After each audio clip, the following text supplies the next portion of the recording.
This story follows the life of an average bottom feeder in the bustling city of Arario. Our main character, Belle Cronell, is just an average who dreams of becoming the greatest adventurer in the land. One day, however, his dreams come a lot closer to reality when he meets the lonely and voluptuous goddess, Hestia, and becomes her familiar after helping her out of a jam. With her support behind him, Belle somehow manages to tackle obstacles that normal humans wouldn't be able to handle, and explores the dangerous catacombs of the city, known as dungeons, to slay monsters, and level up as quickly as possible. This story is one of a kind, so we suggest you sit back, grab a drink, and enjoy the recap. In the first scene of the series, the goddess Hestia, also known as Belle's goddess, narrates the outcome of the heavenly deity's decision to descend to Earth, a lesser realm, and live among humans for eternity without their powers, just to experience human life. While ignoring the struggles of everyday human existence, the heavenly deities ensure they retain the ability to grant power or blessings to their children or familiars to fight monsters. When Hestia names Belle Cronell, who's seen in a dungeon fleeing for his life from a minotaur, her lone familiar, the poor guy ignores her and does his best to remain invisible to the hungry minotaur. When that proves impossible, the minotaur attempts to crush him into bits. But just as it's about to strike, a beautiful yet fierce female warrior with blonde hair and a relaxed expression shows up, kills the minotaur like it's nothing, and asks Belle, who's smitten by her beauty, if he's okay. Even though he's covered in minotaur blood, Belle doesn't care, as all he can think about is the stunning woman who just saved him. Eventually, he gets up and rushes through town, still drenched in minotaur blood, to Yona, a receptionist at the biggest adventurers guild in town, so she can tell him more about the lovely lady, Ace Wallenstein, who just rescued him. When he arrives at the guild, Yona, shocked and scared to see him in blood, cleans him up first, then scolds him for daring to go up to the dangerous 5th floor without permission and risking his life. Once she's done, Belle apologizes for being reckless and asks Yona, who's no longer mad at him, to tell him a bit about Ace Wallenstein. Before she gets into it, Yona teases him about falling for his savior, making him squirm with embarrassment, then explains that Ace Wallenstein is a level 5 familiar of the Loki deity, whose sword skills are unmatched across all of Arario. After revealing some generic info about her, like her nickname being the Sword Princess, Belle tells Yona he already knows all that and wants to know about her hobbies, favorite foods, and, if possible, any suitors. After getting teased again, Yona tells him that even though she doesn't seem to have a partner yet, it'll still be tough for him to win her heart because, as a Hestia familiar, being involved with a Loki familiar would just stir up controversy. Noticing the gloomy look on Belle's face, Yona encourages him to cheer up and exchange the gems he found in the dungeon that day. With that, Belle exchanges his gems for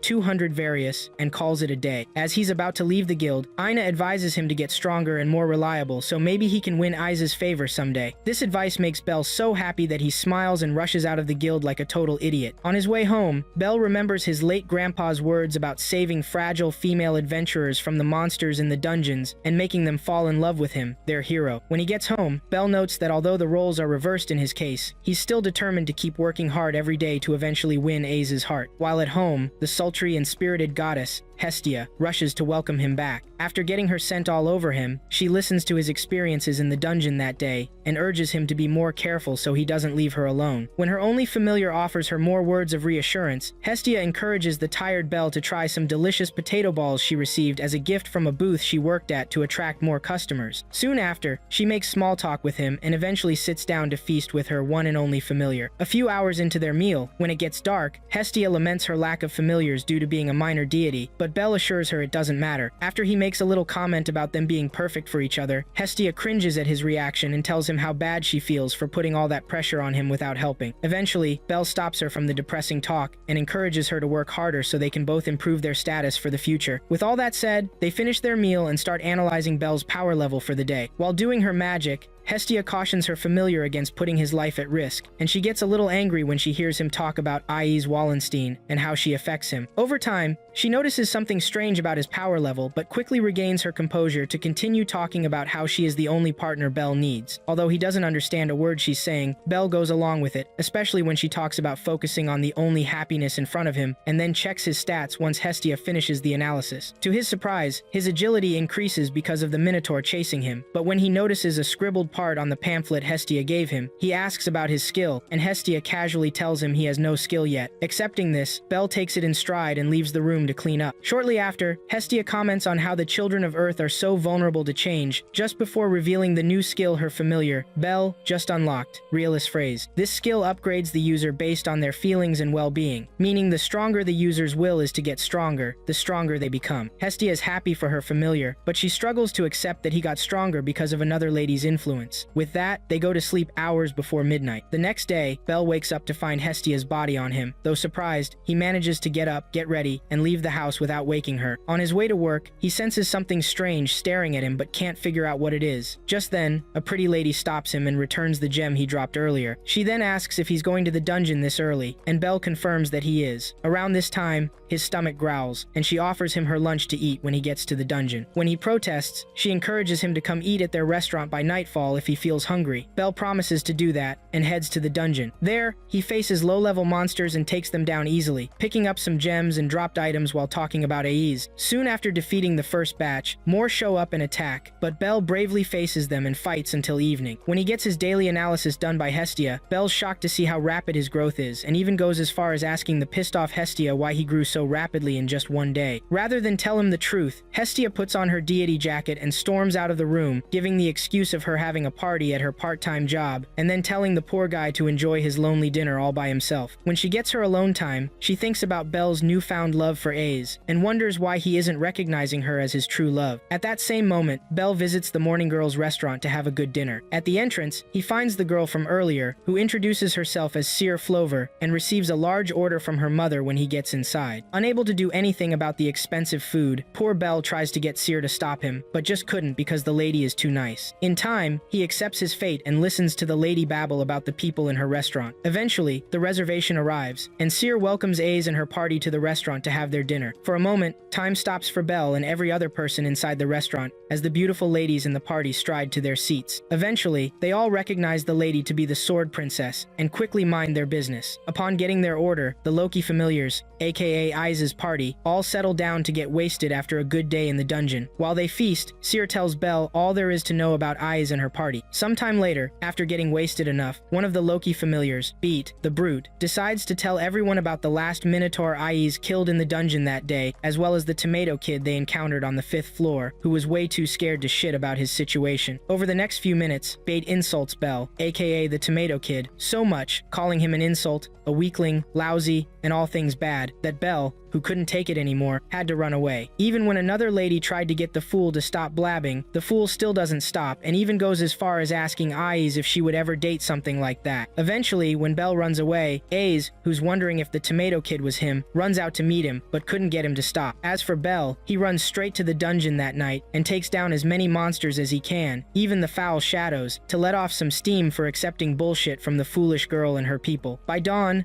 the bloodied up Belle returns home to his deity, half alive, and, right before falling asleep in her hands, tells her that he now intently wishes to get much stronger than he is now. Eventually, the goddess takes him to the room and sheepishly tells him she will sleep with him, but when the tired Belle tells her it's okay, she freaks out and drops him till he falls asleep. Later on, Hestia analyzes Belle's growth and is shocked to see how quickly he improved after just one day in the dungeon. She becomes even more surprised when she realizes that the girl Aiz is the one influencing his growth. For a moment, she has a tantrum at Belle for cheating on her feelings with Aiz, but eventually, she pulls herself together and considers telling him his real stats. Remembering the moment he expressed a desire to get stronger, Hestia tells Belle that she'll share his stats with him later that night. After that, Belle stands up and smiles at his deity as she finally decides to support his journey to success. By nighttime, Hestia reveals the full truth to him and asks if he's serious about becoming stronger. After assuring her that he is, Hestia makes Belle promise not to push himself too hard or risk his life unnecessarily. Soon after, Belle promises never to leave his beautiful, lonely goddess alone again. Hestia smiles and assures him that she'll help him however she can. With that, she stands up and lets her familiar know she'll be leaving on a trip for 2 to 3 days, so he needs to be ready to fend for himself in her absence. The next day, Belle rushes back to the benevolent Flover's restaurant to pay for his meal after bolting out like a fool the previous night. Once he pays,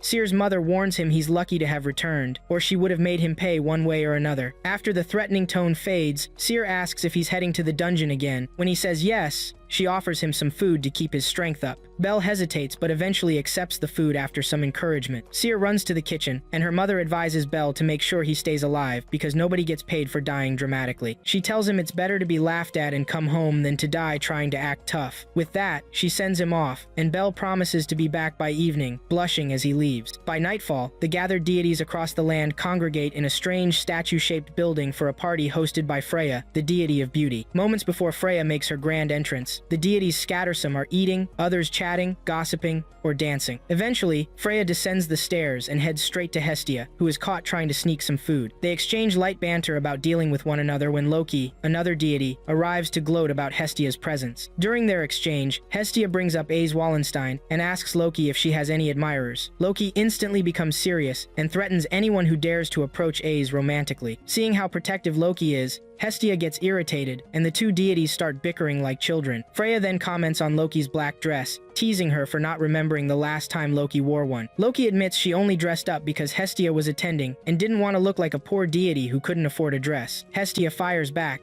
saying that if anything deserves laughter, it's Loki and her flat chest. Loki nearly dies of embarrassment as her body twitches from the insult while Hestia laughs. Meanwhile, Bel is returning from the dungeon and notices how well equipped the other adventurers are. In the waiting room, he overhears chatter about the upcoming Monsterphilia festival. Back at the party, Loki, furious with Hestia's insults, grabs her by the throat and swings her around, causing quite a scene. After releasing Hestia, she storms off. Hephaestus, or Hef for short, then approaches and asks why Hestia keeps bothering Loki. Hearing Hef's voice, Hestia forgets all about Loki and cheerfully greets her, then asks for a favor. Hef reminds her of all the times Hestia freeloaded off her and her familia. Hestia admits her past behavior but insists she's changed now that she has her own familiar. After realizing that Bel Crenel is Hestia's familiar, Freya receives an update from one of her guards and leaves the party. Hef then asks Hestia why she wanted to see her so urgently. Dropping to her knees, Hestia pleads with Hef to forge a weapon for Bel. Meanwhile, the deity Miak sees Bel looking for equipment and stops to chat. After Bel apologizes for not greeting him earlier, he asks why Miak isn't at the deity party. Miak says his familia is too small, and he had to stay to run his shop. He then offers Bel 2 potion bottles for free. After some coaxing, Bel accepts them, and Miak disappears into the crowd. Later, Hestia is still kneeling in Hef's office, begging for help. Hef, frustrated, asks why she's bowing, and Hestia explains that Takemikazuchi told her it's the ultimate sign of respect when asking another deity for help. Fed up with the act, Hef asks why she's so desperate to help Bel. Hestia admits she's tired of being a burden to him, since he's done everything for her since their contract started, while she's done nothing in return. She wants to help him just once by giving him a weapon to forge his path. Touched by her sincerity, Hef agrees to help, but only if Hestia vows to spend her life repaying the favor. Overjoyed, Hestia hugs her and thanks her profusely. They decide to forge a knife specifically for Bel. When Hestia hears that Hef herself will forge the weapon, she gets even more excited. Since Hef's familia won't be involved, Hef opens her in-house forge and starts working, with Hestia as her assistant. The next day, as Bel heads to the dungeon, Anya, a waitress from the restaurant, stops him and asks him to return a forgotten purse to Seer. After some fumbling, another worker, Ryu, explains that Seer forgot her purse when leaving for the Monsterphilia event. Bel agrees to help but first asks what Monsterphilia is. The girls explain that it's an annual event hosted by the Ganesha Familia, where monsters are brought in from the dungeon to fight adventurers in an arena, just for fun and to show off adventurer skills. Meanwhile, Loki and Ace meet with a cloaked deity to discuss her presence in their area. After mentioning some wild stunts from her past, the disguised deity smiles in silence. Back at the forge, Hef finishes crafting the weapon and engraves special markings on it. When Hestia hears the knife is done, she becomes overjoyed and quickly prepares to return to Aurario. Around that time, Loki asks the cloaked deity who she's targeting. The deity says she's after a white-haired boy who cries over small things. As she continues to describe Bel, she says it was pure coincidence that she noticed him as he passed through her line of sight. Coincidentally, Bel walks by and catches her eye, prompting the cloaked deity to leave without paying. When Bel arrives at the arena, he struggles to find Seer but ends up running into Hestia instead. After teasing him playfully for a while, she surprises him by asking him out on a date. Bel, flustered,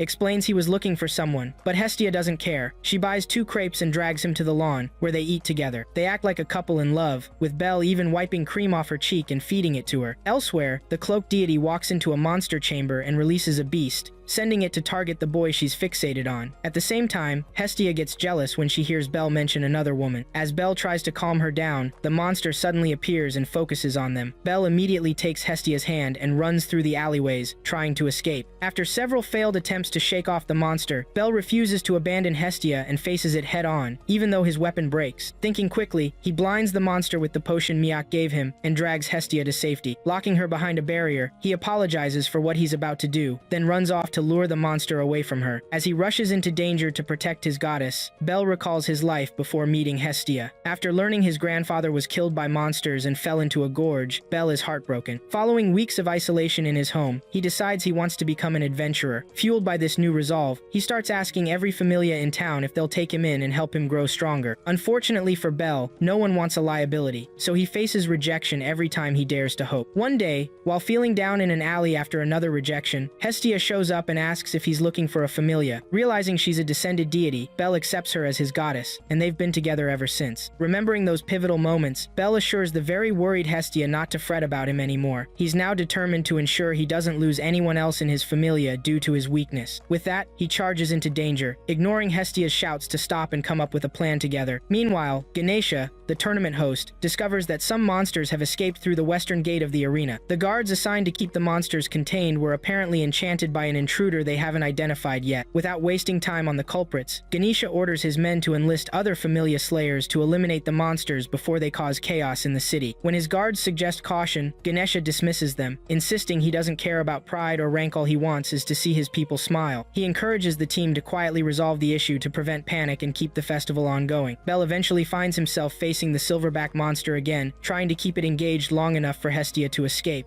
After a few close calls, Bell's second knife breaks, and he wonders where Hestia is. Speaking of her, Hestia is down in the sewers. Recalling what Hephaestus told her, the knife she made for Bell is alive, engraved with hieroglyphs, and only awakens when Bell holds it. Realizing this, she hurries back to the surface to find Bell. Elsewhere, Aina hears about the monster situation from one of her contacts and tells the clueless pink-haired guy beside her to be quiet to avoid alarming people. As they talk, Aze and her red-headed friend suddenly show up. Meanwhile, the silverback continues its rampage through the streets after Bell, smashing everything in its path. It trips at one point, and just as Bell thinks he can escape, it recovers quickly and pins him against a wall. Powerless, Bell prays that Hestia made it out okay. He reflects on the Minotaur incident and feels relieved that the love of his life isn't witnessing this humiliation again. At the same time, Aze is seen effortlessly slaying an escaped monster in front of a crowd. After stunning the spectators, she ignores the redhead's enthusiastic praise and asks Aina how many monsters are left. Learning that several are still unaccounted for, she rushes off to find them. Watching her go, Aina and her friend finally understand why Bell is so smitten with her. Back in the slums, Hestia finally catches up to Bell and gives him the knife. Shocked to see her, Bell asks what she's doing there, but before she can explain, the monster attacks. Bell jumps in front of her, takes the hit, and rolls down a dark staircase, crashing through a door on the other side. When they land, he checks to make sure she's okay, and scolds her for not running like he told her to. Hestia snaps back, frustrated that Bell always tries to protect her as if she's fragile. After some emotional back and forth, they have a sincere conversation. Holding his hand, Hestia urges him not to give up yet. Just as she's about to give him the new knife, the silverback finds them again. Bell scoops Hestia up and runs through the alleyways, searching for a safe place. Eventually, they duck into a hard-to-find hiding spot, hoping the monster will give up the chase. In their hiding spot, Hestia decides it's time to update Bell's stats right then and there. Even so, Bell doubts he can beat the monster. His weapon is broken. After all, Hestia calls him a baby, reminds him of who he's meant to be, and finally hands him the knife made by Hephaestus. As soon as Bell grabs it, the weapon lights up. Hestia calls it the Hestia knife and tells him to trust her. She'll have him back in shape in no time. Meanwhile, Aze continues taking down the remaining monsters, still impressing the crowd. After finishing off one, the redhead starts fangirling again, but then a worker runs up to let them know the last monster, the silverback, is still loose in the slums. It's currently chasing a poor guy and a woman. Hearing the monster's screams, Aze rushes toward the sound. Back with Hestia, she prepares to update Bell's stats. She recalls everything Hephaestus told her about the knife, and silently thanks her. Then, she pierces her palm, mixes her blood with the engravings, and activates a blinding light on Bell's back as she starts the stat ritual. She's nervous, worried about how much his stats might spike. As the silverback gets closer, it catches the light from the ritual and roars so loudly that both Ayaz and its hidden master, the cloaked deity, can hear it. Hestia watches in shock as Bell's experience points skyrocket by more than 600. All his stats soar. When the monster finally arrives, the ritual finishes, and Bell freezes. After a few more words from Hestia, he finally finds the courage to stand up and face the beast. In this next round, Bell dodges and blocks the silverback's attack for the first time, armed only with his knife. Hestia cheers him on,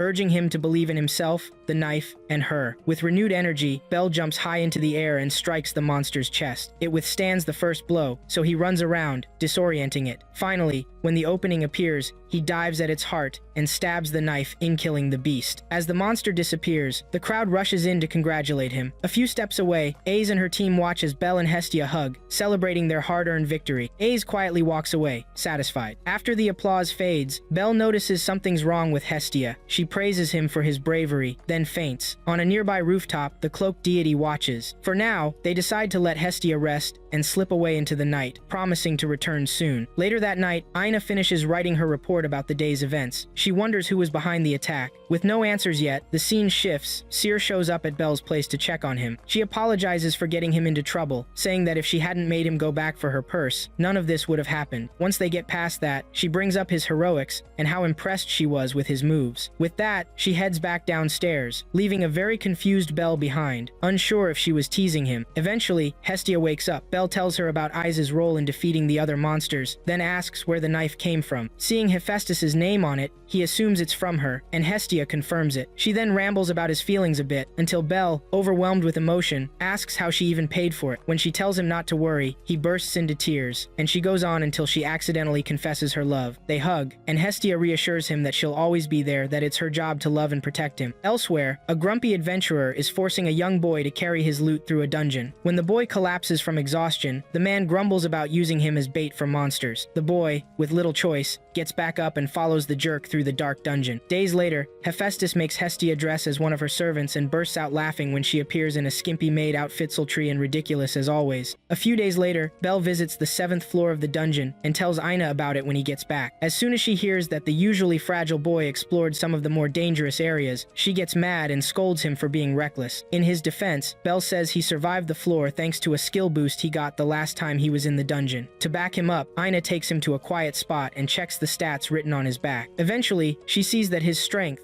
vitality, and agility are now at E and D ranks, respectively. Although shocked, Aina struggles to read some parts of the text, but eventually accepts that Belle is telling the truth. Around that time, Belle asks if he can visit the 7th floor now, but Aina still says no, explaining they have another matter to deal with first. With nothing to lose, she asks if Belle is free the next day to go with her somewhere, and Belle agrees. The next morning, Aina meets Belle at the city center monument, dressed to impress, teasing him for arriving early and reacting to her outfit. After making him blush a bit, she talks about his armor and then nudges him to comment on her appearance. When he accidentally says something awkward, Aina hugs his head between her chest, nearly smothering him. Eventually, the joking stops and they hit the road. After walking for a bit, Belle gets curious and asks where they're going. She points to a place called Babel the Shop, run by the Hephaestus family, and says that's their destination. Belle throws a fit, saying he doesn't have money to buy anything there, but Aina drags him inside anyway. Although it's not their real destination, they browse the expensive gear on display. While walking through the shop, Belle finds a ridiculously priced sword and freaks out. Just then, Hestia shows up in a server outfit, welcoming customers without recognizing them. When they realize who each other is, Belle freaks again and asks what she's doing there. While explaining, Hestia notices Aina and asks Belle to introduce them. Aina says she's Belle's dungeon advisor from the guild. Hestia, suspicious of the pretty half-elf, pulls her aside and warns her not to use her position to seduce Belle. Aina, flustered, regains her composure and promises not to. Soon after, Aina and Belle take the elevator to the upper floor. There, Aina shows the other side of Babel, a place offering cheaper gear made by beginner blacksmiths trying to make a name for themselves. Initially skeptical, Belle believes her once he sees the prices and starts browsing. Eventually, he finds a light armor that catches his eye. Seeing the maker's name, Welf Crozo, and the price tag of 900 Valius, pretty much all he has, hesitates. Just before he buys it, Aina returns with news about something she found but notices how much Belle likes the armor and lets him go ahead anyway. Afterward, she asks if he'll be heading into the dungeon the next day. When he says yes, she advises him to team up or hire a supporter to make his runs more efficient.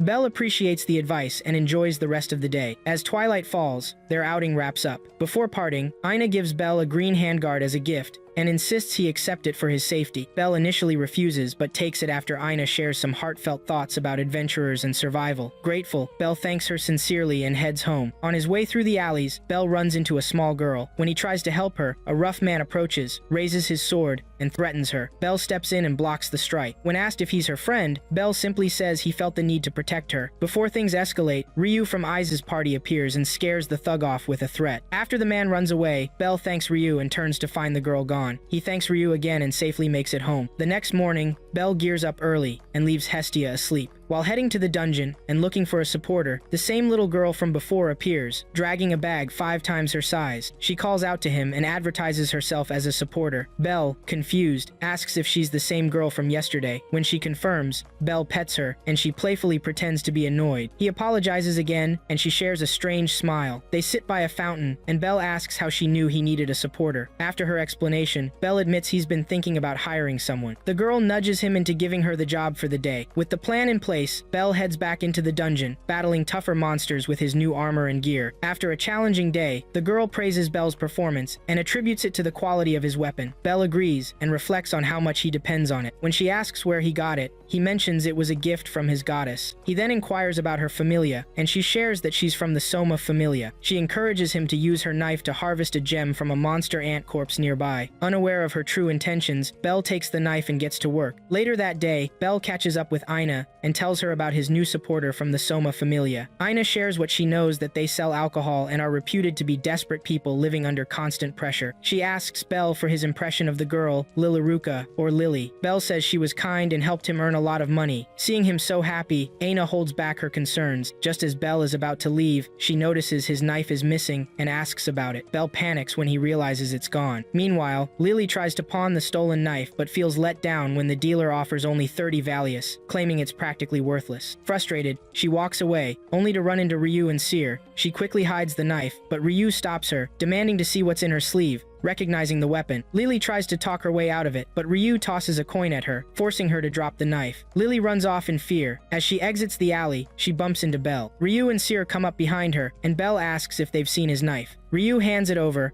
and Belle, relieved, promises never to lose it again. When he asks where they found it, Ryo says a param had it. Belle, unaware, doesn't realize it was Lily. After the girls leave, Belle turns to Lily and asks her to join him again the next day. Happy, Lily agrees, and officially becomes his supporter. The next day in the dungeon, Lily notices Belle has hidden the knife and asks where it is. Belle says he's tucked it into the handguard Aina gave him so he won't lose it again. He then brings up the topic of payment, and Lily says she's fine with splitting the loot, noting it works better for him too. With everything settled, they dive deeper into the dungeon. At the end of their run, they earn about 26, 0 Valius, and marvel at their impressive haul. After mumbling a few confused words, Belle hands Lily half of the earnings. Surprised, Lily asks if he's really okay with splitting such a large sum. Belle insists he couldn't have done it without her. Smiling, Lily calls him weird. Back at the guild, another member of the Soma familia complains about low earnings, and Ina wonders if Belle will be safe with Lily as his aide. Meanwhile, Aze and Riviera break through a glowing wall, and the cloaked deity, having spotted Belle and Lily in the city, decides to pursue them. She picks up a book and challenges him to show the power sleeping inside. That evening, Hestia walks through the city, tired and waiting for Belle. When he finally shows up laughing with Lily, she nearly faints, calling him a cheater once again. By nightfall, poor Hestia is hitting the pub around the corner with one of her deity buddies, Miak, to drink her sorrows away. After gulping down yet another mug of beer, she breaks down and complains about Belle being a total cheater for being so happy with Lily. Even when Miak tries to help her see that Belle isn't anyone's property, she keeps calling him a cheater. Eventually, she drinks more beer than she can handle, starts hallucinating, and ends up confessing her love for Belle Crannel, her one true beloved. At dawn, the hungover goddess groans over her headache. Even when Belle asks what's wrong, she just ignores him, drinks his water, and continues calling him a cheater. Eventually, when she calms down, Belle asks about her next day off. Hestia, now cautious, asks why he wants to know. Belle says it's because he wants to take her somewhere nice, to thank her for helping him grow strong and successful. Hearing this, Hestia's eyes widen in delight as she thinks Belle is asking her out on a date. Excitedly, she picks out a dress and tells Belle to meet her at Amers Square, near the southwest Main Street, by 6 p.m. Right after that, Hestia rushes out to the Divine Bathhouse to freshen up. While soaking in the bubbling green water, her longtime friend Demeter shows up and makes a few cheeky comments about Hestia's figure. When Demeter asks why she's at the bathhouse, Hestia admits it's because she has a date with a gentleman that evening. Thrilled, Demeter spreads the news to every deity in the bathhouse, and soon they all crowd around Hestia, eager to find out who the lucky guy is. Under pressure, she reveals the date is with someone from her familia, and before leaving, she gushes to Demeter about everything she loves about Belle. By 6 p.m., Belle puts on his best clothes and arrives early at Amors Square to wait for Hestia. A few minutes later, she shows up and starts making small talk. Just as she's about to hold his hand, the girls from the bathhouse rush in and shove her aside to get a look at Belle. After his head gets buried in several chests, furious, Hestia drags him away and runs off to escape the crowd of infatuated goddesses chasing them. For hours, the duo hides in odd places to avoid being found. When night falls, they finally shake off their pursuers. Hestia complains about the ruined date, but Belle, ever optimistic, says he still had fun spending time with her. To lift the mood, he urges her to look over the balcony of the building they're in and admire the city view. Hestia does so and enjoys the last peaceful moments of their night together. With their bond strengthened, Belle promises to take her somewhere special next time. Hestia, thrilled but holding back, keeps her love for him to herself and tells him she'll be waiting. Meanwhile, Lily uses the money from the dungeon run with Belle to pay off some thugs from the Soma Familia. Even after handing over 13, Zero Valis, they treat her like garbage and force her to grovel for staying in their familia. After they've had their fun, they kick her out and demand she find the rest of the money she still owes. Left on the ground, Lily considers stealing Belle's knife again, but after remembering his words to her, she changes her mind and calls him a weirdo once more. The next day, Ina hears from her gossip source that another Soma Familia member is complaining about exchange payments. When she asks her partner why, the pink-haired woman says their booze sells well, so there shouldn't be a lack of money in the familia. While Ina tries to figure out the Soma situation, Belle is back in the dungeon, fighting off ant monsters with Lily. At one point, Belle gets pinned down and is at risk of being chopped up by the ants. Thankfully, Lily uses a magical blade and casts a fire spell to burn the ants, giving Belle time to recover and finish them off. After the fight, Lily checks on Belle and then takes a rest. Belle asks about the magic she used, and she tells him about her enchanted weapon. Grateful, Belle thanks her for using something so important to protect him, and they sit down to share lunch. While eating, Lily asks for the next day off to attend a family assembly. Belle, feeling guilty for not paying attention, apologizes and promises to be more considerate. Lily nods and continues her meal. The next day, Belle gives Seer her plates back and mentions it's his day off. Curious, he asks her what she does in her free time. Seer says she reads, which confuses Belle since he struggles with divine literature. Then, he notices a strange book disguised as a modern magic text. Seer tells him someone left it there and offers to let him borrow it. Belle hesitates but eventually agrees to take it home. At home, Belle opens the book and reads the first lines. As the words disappear, he falls into a trance where he reflects on what magic means to him and what he hopes to achieve. Although his ideals are challenged, Belle stays true to his dream of becoming a hero and accepts his gift. By night, Hestia finds him asleep at the table and wakes him for a status check. After he freshens up, she checks his stats and is shocked to see he now has magic. Belle, surprised, looks at his status and sees the new magic, Firebolt. Hestia, concerned, wonders if the rare skill caused it and explains some basics about magic and incantations. She tells him Firebolt doesn't need an incantation yet and advises him to rest before trying it in the dungeon. However, Belle sneaks out late that night to test his new magic. Spotting a lone goblin in a corridor, he fires Firebolt and, realizing it works, goes on a spree. He defeats several monsters before getting lost and falling asleep in the middle of a junction. Soon after, Aze and Rivera return from the upper floors and find Belle asleep on the ground. Rivera assesses him as out of magic, while Aze recognizes him as the boy she saved from the Minotaur. Wanting to make it right, Aze stays beside him until he wakes. When Belle wakes up in Aze's arms and realizes it's real, he panics and runs away, leaving Aze confused about why he keeps avoiding her when she just wants to talk. The next morning, Hestia finds Belle crying and ashamed for running away. After mumbling a few things, he picks up the magic book, and Hestia realizes it's a grimoire. When Belle tells her he borrowed it from the pub, she panics and says grimoires lose their power once read. Belle checks the book and finds it blank. Freaking out again, he says he needs to return it. Hestia tells him not to worry since such books are expensive. Just as she's about to make up a lie, Belle stops her and returns the book to Seer and her mother. At the restaurant, Belle apologizes, and Mia, Seer's mom, brushes it off and sends him away, blaming the person who left it behind. Later, as Belle heads back to the dungeon, Ina sees Riviera and another member of the Loki Familia buying Soma booze. To learn more about the Soma Familia, she treats them to drinks and asks questions. One of them says the kids in the Familia don't worship Soma, they worship the booze. The next morning, Lily is abducted near the meeting spot. When Belle arrives, he finds her being harassed. But before he can act, her old tormentor shows up, trying to trick him into helping scam her out of her savings. Belle refuses, and the man leaves. Belle finally sees Lily nearby. After some small talk, she asks what he discussed with the man. Belle assures her it was nothing important. Lily then walks away, telling him not to worry about her and her past. As Belle follows her, Lily finally accepts that it may be time for them to part ways. A flashback reveals Lily's life when she was much younger. After her parents died in a dungeon trying to earn money, Lily, their only child, had to survive by working as a supporter for a group of worthless adventurers who treated her poorly. Whenever it was time to split the earnings, they would cheat her out of her fair share, leaving her with scraps of food. Eventually, Lily found comfort with a kind family who owned a flower shop, but when the adventurers discovered her new refuge, they wrecked the place, leaving her homeless once again. After that, Lily gave up hope of ever finding a real home. She became a wanderer who hated adventurers but felt forced to continue working as their supporter. Back in the present, Ina waits for the redhead, later revealed to be the goddess Loki, to finish her soma booze and enjoy herself. When Loki finally finishes, Ina asks her to explain what she meant earlier about the children of Soma not worshipping their deity but the booze itself. Loki reveals that the booze Soma Familia sells to the public is considered trash by their own standards. According to her sources, the real stuff, the kind that gets you tipsy after just one shoti, is hidden by the higher-ups and can only be accessed by those who pay a certain amount. Confused, Ina asks if that's all there is to the Familia. Loki explains that although it's sad to live for nothing but booze, once someone tastes the real thing, they get addicted. They would go so far as to betray or kill a comrade just to get more money for another sip. With nothing more to add, Loki ends the conversation. After Ina thanks her, Loki turns to Ais and teases her before telling her to come along to get her stats checked. Once they're gone, Ina asks Riveria about Loki. Riveria explains that Loki is one of the few deities they can completely trust, since she actually helps her familia grow stronger. Right after, Ina nearly chokes on her drink when she hears Loki shout that Ais is already at level 6. Meanwhile, Lily is seen in an unfinished building, cooking and storing Soma booze in small pouches. Hestia and Belle are discussing Belle's new supporter. Belle explains that some shady adventurers are after her, but Hestia, being cautious, asks if he really trusts Lily. She suspects that Lily might have stolen his knife. Listing a few other concerns, Hestia warns that Lily is hiding something. With nothing more to say, Belle ends the conversation and heads to bed. The next morning, when Belle and Lily meet, Lily suggests exploring the 10th floor of the dungeon, believing Belle is strong enough now. Belle hesitates and gives several reasons not to, but Lily encourages him to try out his new magic on tougher monsters. Eventually, Belle agrees. At the same time, Aina visits Babel,